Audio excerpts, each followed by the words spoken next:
A ver, repite conmigo, tiempo de creer. Y el tiempo de creer es todo el tiempo. Fernando, bendiciones. Es todo el tiempo. ¿Por qué? Porque el tiempo de creer, casi siempre a nuestro alrededor hay cosas que nos hacen desfallecer o retroceder, ¿sí o no? Todos los días, todos los días. Tú quieres ir para lo mejor, pero siempre hay algo que te va a querer arrastrar hacia donde estabas antes o hacia lo peor, ¿verdad? O vamos bien y de repente como que alguien nos pone el pie y te tropiezas, ¿no? Y luego volverte a levantar. Entonces, de eso vamos a hablar hoy. Yo te voy a pedir que inclines tu rostro. Oremos, ¿verdad, Padre? En el nombre de Jesús, danos esa palabra que necesita nuestro espíritu, que necesita nuestro corazón, pero sobre todo, Señor, que necesitan nuestros pensamientos para ser transformados por ti. Somos lo que creemos, Señor, y hemos decidido creer en ti. En el nombre de Jesús te damos gracias y todos decimos amén. Bueno, mira, cuando recibimos una palabra en nuestra vida o nos dan una palabra de fe, ¿verdad? O decidimos levantarnos para hacer algo, cuando tú agarras y dices, bueno, creo que voy a ir a la iglesia, creo que me voy a levantar, o sea, ya no quiero seguir igual, voy a tomar una decisión de hacer un cambio en mi vida. Cuando nosotros tomamos esas decisiones, ¿qué pasa siempre a nuestro alrededor? ¿Qué sucede? Nosotros debemos de tener en cuenta que cuando queremos levantarnos a hacer algo, siempre van a haber obstáculos. Es imposible que no haya obstáculos. Una pareja decide casarse y está la emoción de la boda y ay, la pedida y cuando empieza la organización de la boda, que la mamá jala para aquel lado y el papá de la mamá del otro jala para el otro lado, ¿dónde empieza? ¿Qué empieza ahí? Empiezan a haber obstáculos. Algo que comienza con mucha alegría, a unos 15 días antes de la boda nadie se quiere casar. ¿Sí? Porque siempre va a haber obstáculos. Tú empiezas a construir algo y van a haber obstáculos. Uno empieza a querer cambiar en la fe, a querer cambiar en nuestra personalidad y empiezan a haber ¿qué? Obstáculos. Aquellas cosas que te impiden transicionar, pasar de un estado a otro, ¿verdad? Y los obstáculos son parte de nuestras transiciones, ya sean personales, ya sean sociales o sean espirituales. Porque el enemigo usa eso para hacernos retroceder. Y en el libro de Nehemías nos habla de una reconstrucción de los muros de Jerusalén. Ustedes se recuerdan que el pueblo de Dios había sido disperso, ¿verdad? El pueblo de Dios había sido, algunos se los habían llevado cautivos, estaban en Persia, otros estaban en Babilonia, otros a los alrededores, pero los habían secuestrado y los tenían de esclavos. Y entonces Nehemías, que era judío, había sido llevado en esa cautividad, pero ya habían pasado los años y él estaba con el rey y era el copero del rey. Porque a los mejores o a los príncipes de las ciudades no los pusieron a hacer cosas de peones, sino los llevaron a hacer como mayordomos en la casa. ¿Por qué? Porque estaban equipados, tenían conocimientos. Entonces usaron lo mejor de lo que tenían. Y Nehemías halla gracia delante de ese rey y el rey le da las cartas para ir a reconstruir los muros. ¿De qué? ¿De qué? ¿De qué? Ay, no hay respuesta. Los muros de Jericó o de Jerusalén, ¿verdad? Él va a ir a reconstruir. Si nosotros hacemos una imagen mental, la ciudad tenía una muralla alrededor y habían 12 puertas de acceso para entrar a Jerusalén. Todas esas murallas estaban quemadas, dice la Biblia, estaban derribadas a media construcción. Cuando nosotros llegamos a los pies de Cristo estamos así. Nuestras murallas han sido quemadas. Llegamos con áreas de nuestra vida, algunas puertas a lo mejor están enteras, pero no todas están completas. Algunas están quebradas, algunas áreas fueron quemadas, otras fueron azotadas y golpeadas, ¿verdad? Y no hay persona que diga, yo no tengo nada de eso. Todos llegamos a los pies de Cristo así, porque si no lo haríamos mentiroso a Él. Todos. El que no cojea de un pie, cojea del otro. Pero todos. Llegamos a los pies de Cristo así. Y entonces nosotros podemos ver cómo Nehemías tiene un corazón para ir a reconstruir esas murallas, porque amaba Jerusalén. Yo te voy a hablar hoy y tú lo puedes traspasar a tu vida personal. Cómo construir una vida de fe.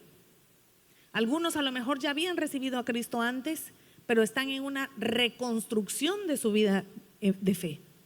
¿Por qué? Porque uno de repente, uno tiene como esas montañas rusas espirituales, ¿verdad? De repente estás con toda esa emoción, con todas esas ganas, con toda esa pasión, y luego de repente tienes apatía, tienes flojera. Y ahí el diablo es cuando dice, aprovecha ese momento y te dice, ya perdiste tu primer amor. Has olvidado tu primer amor. Te has olvidado de la presencia de Dios. Y entonces uno a veces también llegan los momentos en que el ánimo se va. ¿Verdad o mentira? Obstáculos. Y yo te voy a hablar de 7 obstáculos que le pasaron a Nehemías para tratar de quitarle a él las ganas de reconstruir las murallas de Jerusalén. Jerusalén necesitaba ser reconstruido de nuevo porque era el pueblo de Dios, era la ciudad que Dios había elegido para establecer su templo, para establecer su pueblo, y él amaba a su pueblo. ¿Sí? Es como vimos aquí a Jonás. Eso es una Jerusalén, él tipificaba a una Jerusalén quemada, asolada. Y tiene que haber en el corazón de un líder, que hubo un tiempo en que estuvo asolado, pero Dios lo restauró, se volvió líder, se volvió pastor, y entonces tiene el corazón para decir, no importa, yo voy a ir a buscar y a reconstruir los muros de aquella Jerusalén que está siendo asolada y está siendo quemada. ¿Verdad? Entonces mira, y esa reconstrucción es en lo espiritual, como también es en la fe, como también es en la casa, en lo que vemos. Toda construcción, sea física, sea espiritual, tiene obstáculos. Y no se vale llorar y decir, ay, es que yo no sabía. No necesitas saberlos. Es como decir, ay, quiero tener un bebé, pero van a haber contracciones. Ay, yo no sabía porque Dios me manda las contracciones. O sea,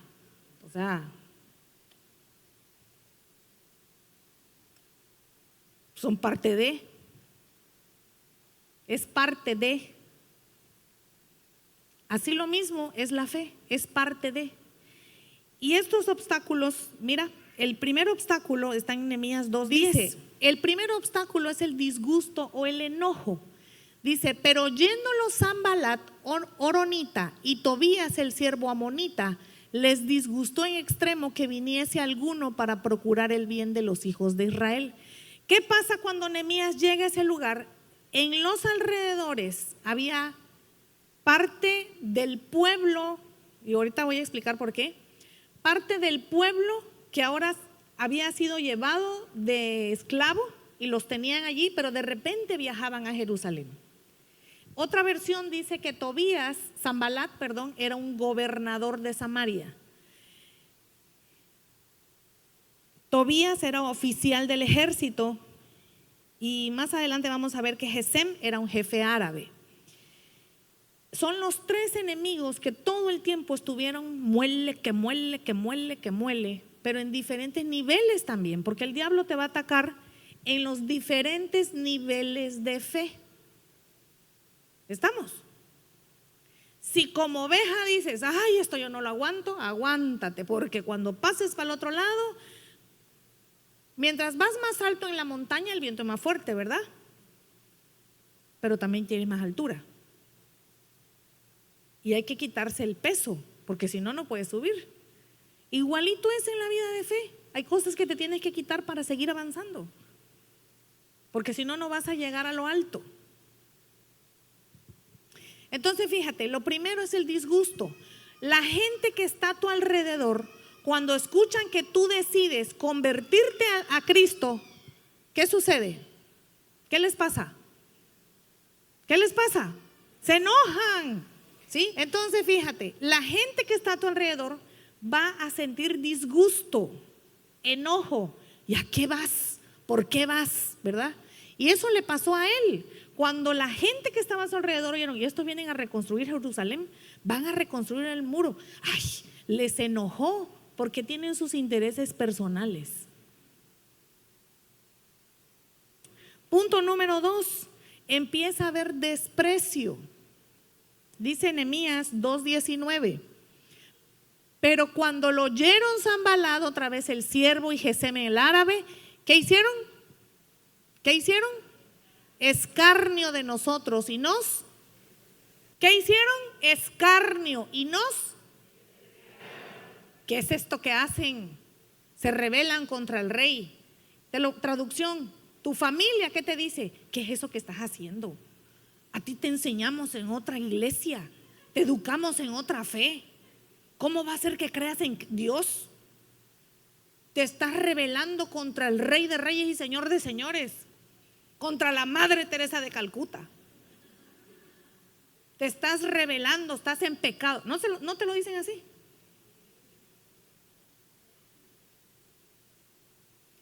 ¿Por qué? Porque te empiezan a despreciar. No, porque es parte del obstáculo que tienes que pasar. Yo conozco mucha gente que recibe a Cristo, tiene muchas ganas, pero cuando su papá o su familia o su marido les dijo, no quiero que vayas, se les acabaron las ganas, se les acabaron las fuerzas, y ahí las ves con el mismo matrimonio. No hay ningún cambio. Ningún cambio. Todo sigue igual. Cristo no te va a voltear a ver por tanto que llores. No son tus lágrimas lo que lo hacen voltear. Es tu fe. Son tus acciones. Son tus ganas. Son tus deseos de decir, me voy a levantar por amor a Cristo. Lo voy a hacer por amor a Cristo. No es que tanto lloras por el Señor, no es que tanto le lloras a Dios por un problema. Si pasa el problema y vuelves a lo mismo. Dice la Biblia, y el perro vuelve al vómito. No volvamos al vómito.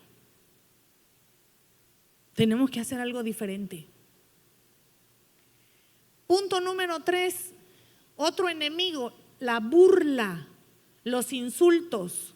Dice, cuando oyó Sanbalat que nosotros edificábamos el muro, se enojó y se enfureció en gran manera e hizo ¿qué? Escarnio de los judíos. Eso es burlarse. ¿Cuánta gente se ha burlado de ti? Ajá, y a ver cuánto aguantas.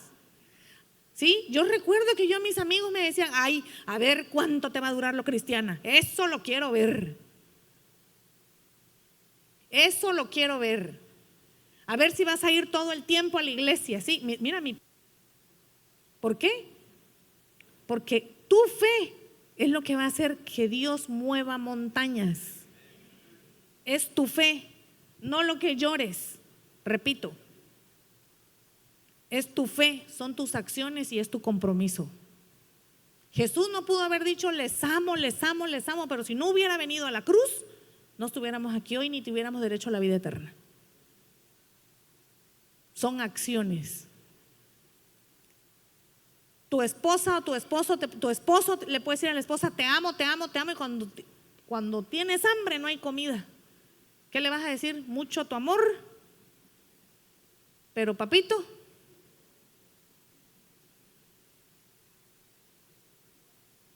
tu esposa te puede decir te amo, te amo, te amo, te amo, pero te tiene endeudadísimo. Mucho su amor.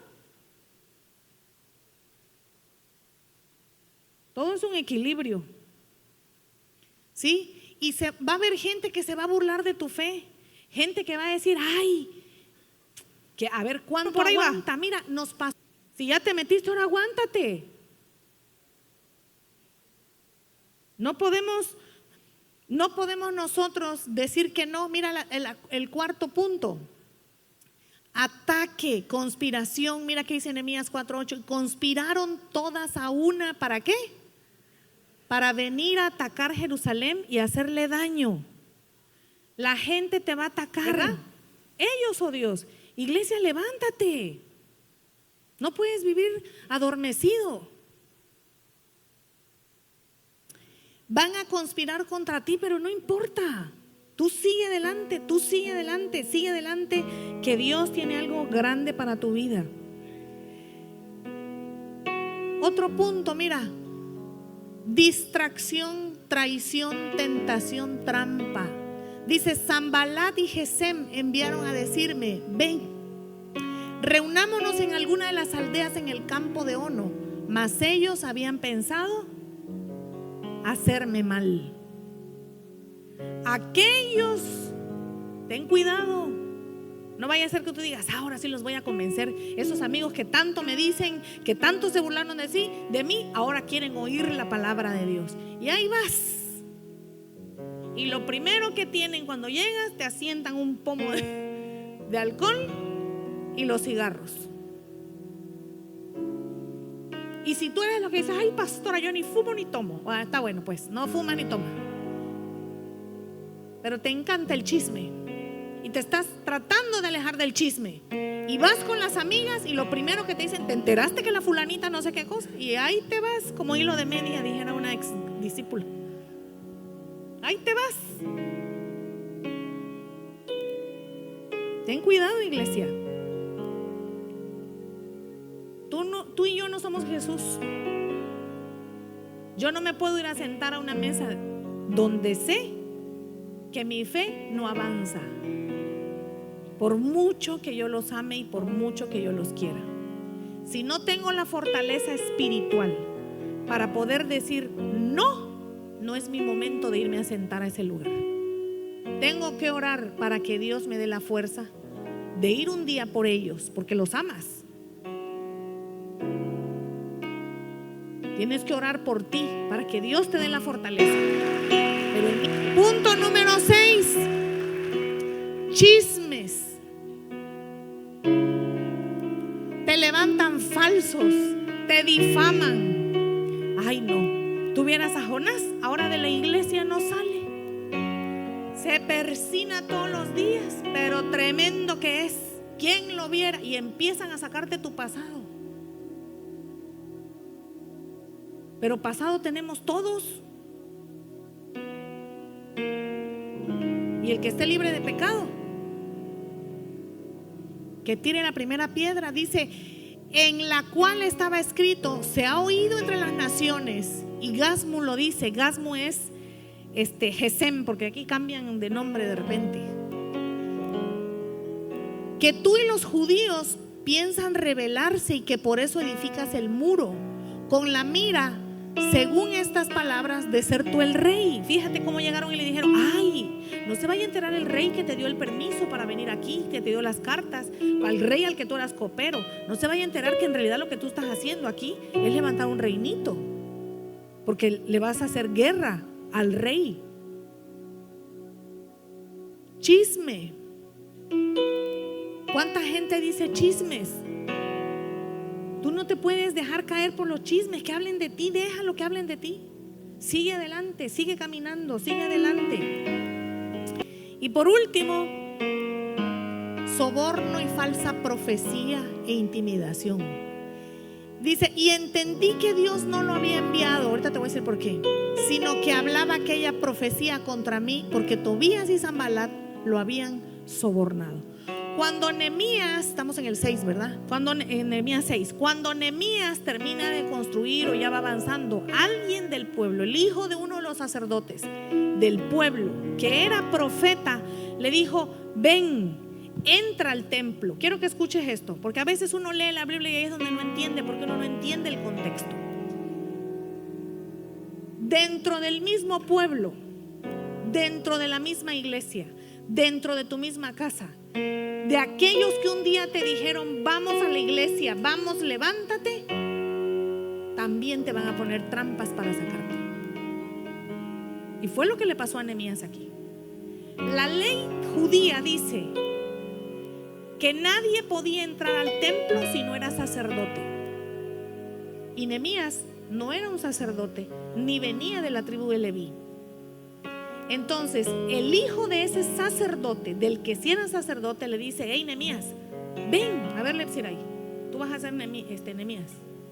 Ven, Nehemías, ven al templo, entra aquí conmigo, ahí quédate, entra aquí conmigo, te voy a dar una profecía, pero Dios me dijo que es aquí.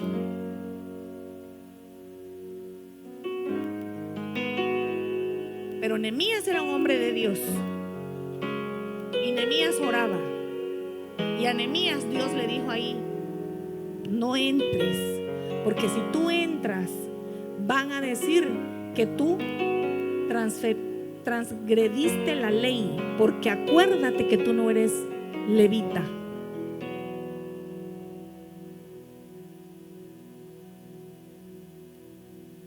Y no hay profecía. Tobías y Sanbalat lo sobornaron para hacerte entrar al templo. Pero como uno no sabe el contexto de lo que lee, porque no lees Biblia, yo todos los domingos se los voy a decir cada que yo predique: lee la Biblia. Mi pueblo perece por ignorancia, dijo el Señor. Jesús lloró y miró Jerusalén y lloraba y decía: mi pueblo perece por ignorancia.